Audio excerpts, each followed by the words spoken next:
Hello and welcome, my friends. Welcome to Wednesday. Welcome to the middle of the month. I can't believe we're already on to May 15th. Welcome to your angel reading for the month of May. I love embracing the angelic energy. Channeling these messages, it feels nice. The unconditional love of the angels is not only amazing to gain the insight that we want, but as you know from this channel, the healing that we need. So, like always, I have my same decks that I usually use for my angel readings. This is the Angel Inspiration Oracle. I love it. It's gorgeous. Such a fantastic deck. The Healing with the Angels Oracle. Again, a wonderful deck. This is the Angel Tarot. I like it. As you can tell, some of the cards are just where other cards are amazing. So yeah, I am still working on my angel deck. It's a very slow process. That said, I haven't worked on it in months. It's on the to-do list. However, I will probably use this deck until my angel deck comes out, just because it's unlike some decks where you're looking at messages, like they'll actually have messages on the tarot deck. This one just has labels. The labels I can at least minimize. They're not as distracting. All right, let's look at what the angels want to share with you for the next month. As we transition into, which is crazy, into June, we're going to be hitting the midway point of the year. We'll be heading into the summertime. Let's be honest, that's going to, some of us are still sitting in really kind of unfortunate weather. So hopefully the summer brings in the sunshine. No snow. You know, the things people can hope for.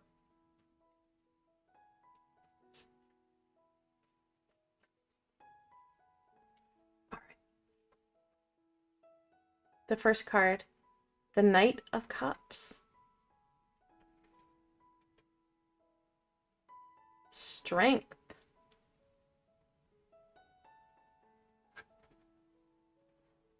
The Eight of Swords. And the Eight of Swords is where a lot of us are kind of feeling stuckish. The Two of Pentacles in reversal.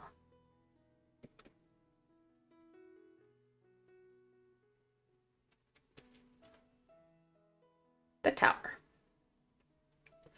So this stuck, it's got to change. The Tower may be hitting you now or in the next couple of days, weeks. It's really an individual piece, as this is a group reading. The most important aspect is to know that things have to shift.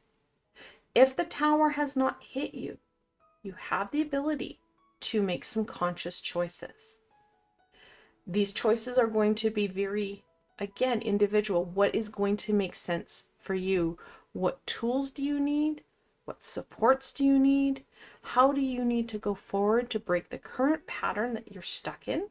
Whether that be an energetical funk, an emotional funk, physical funk, all the above funk.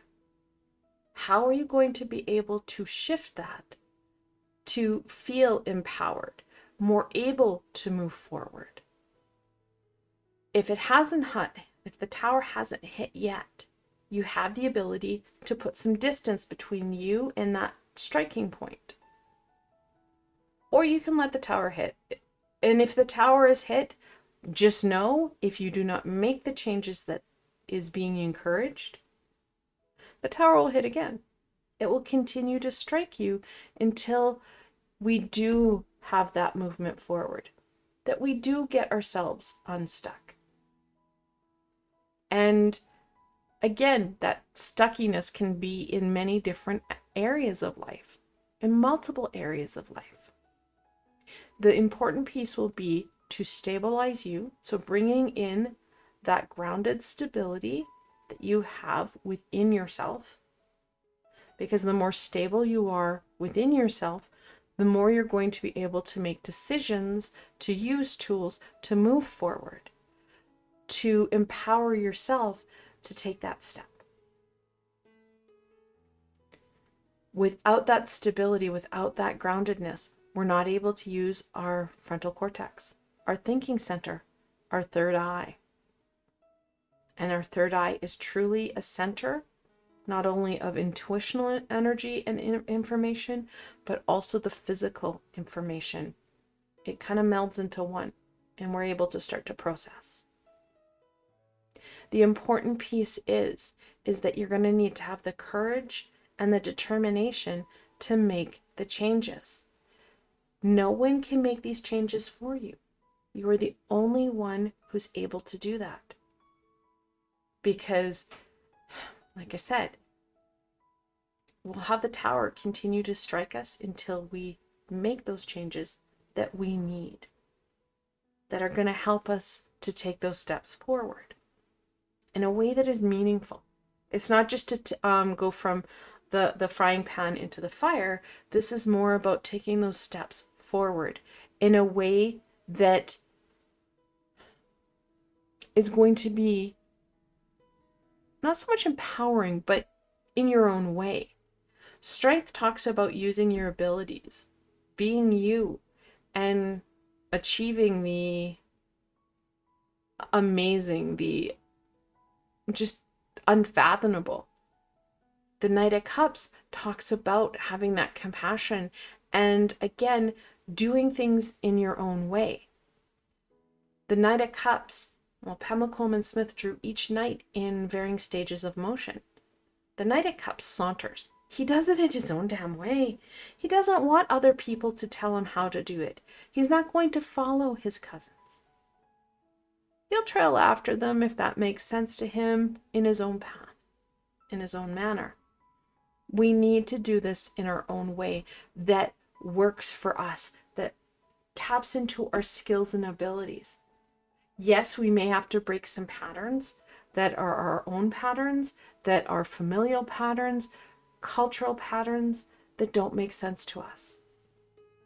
We do need to do it in a manner that is going to be the path of least resistance, so we're not challenging people to their face. We just may be moving forward in our own way. It needs to make sense for you. It needs to be high vibrational, not confrontational, because more confrontation will add in, well, low vibration. We don't need any low vibration. Low vibrational energy gets us stuck. High vibrational energy helps us move forward, helps us to connect into aspects, into abilities and possibilities that we need and want. And it's not always easy to stay high vibrational, and that's how we get stuck. That's how we get unbalanced and destabilized. So, time to restabilize us. Time to empower us. Tap into those amazing abilities and skills that we have. And we'll drop the deck. Oh, I love it when I drop my decks.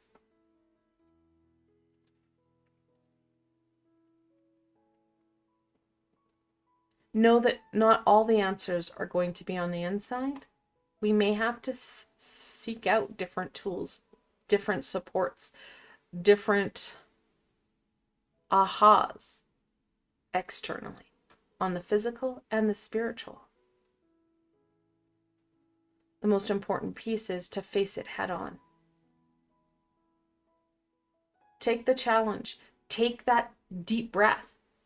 Things have to shift. We know that. We don't feel so funky. We feel funky. We just don't feel like we're able to move forward. Well, why? What is holding you back? Because this, the Eight of Swords, is connected into the Tower. It's connected into why the Two of Pentacles is in reverse, why you feel so destabilized, disempowered, disabled. It's time to take that deep breath, get on our feet, and get going. Kindness. Please have compassion for where you are at right now. Know that that will change, because you will make changes. The universe will be coming in and supporting you in making changes. Changes bring in fear. Fear brings in anger and frustration. Have compassion for where you're at and what you're dealing with. And what's more, what do you need to support you in starting to address what you're dealing with? Because only you can take those steps forward. No one can do this for you. And that's the piece, and it's a hard piece. Can they walk with you? Absolutely. Can they make your decisions?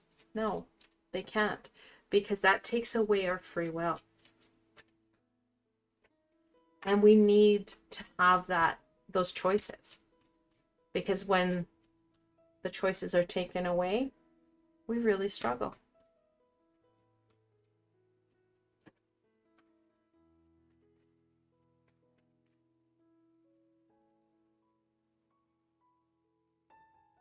Body care. It's more than just body care. It's not just about, oh, I need to, put lotion on and wash my body, brush my teeth, that kind of stuff. This is more about the spiritual, the emotional, the whole self. Taking care of where you're at right now. Taking care of what you need. What will help you. Please be mindful of drugs and alcohol, because again, that can just exacerbate underlying situations. Focus. So making sure that you keep things into perspective. We don't want to hyper-focus in on just one area of our lives, because that will destabilize it. Balance will be key. It's easier said than done, but making sure that you are mindful of what you're focusing in on. How much attention and energy is being exerted in one area of your life? And are you doing the same balanced exertion in other areas? Yes, we're going to want to hyper-focus in on the challenge. However, that can be part of the problem as well, where we obsess about things. So make sure that we have that balanced focus on all aspects of you, of who you are, and what makes you you. Because we're still scratching the surface of who we are, what we can do, and how we can do it. We need to get ourselves on our feet. We need to start to move ourselves forward. And the angels overall want to support you in doing that. However, you need to understand where you're at, what help you need. And then you can start to seek out that support, whether that be from your physical supports or your spiritual supports. You need to use your words. And the more you understand you, the more you're going to be able to use those words and get a clearer perspective or goal set that will support you in moving forward. The important piece will be understanding where you're currently at. I want to thank you for joining me and the angels today, and I hope this helped you to get a better and clearer understanding of what you can expect in the month to come. If you did like this session, please don't forget to give it a thumbs up. Let me know what you thought. Let me know how you're going to empower you to take those steps forward. And if you haven't done so, please don't forget to subscribe and hit that little red bell so you don't miss any of my future posts. I have a lot more coming forward. And if you are looking for an added layer of support, I do have a Patreon page. I've left links below so you can go check it out. Again, I want to thank you for joining me and the angels today, and I hope this did help to get you motivated to get unstuck. Until tomorrow, my friends.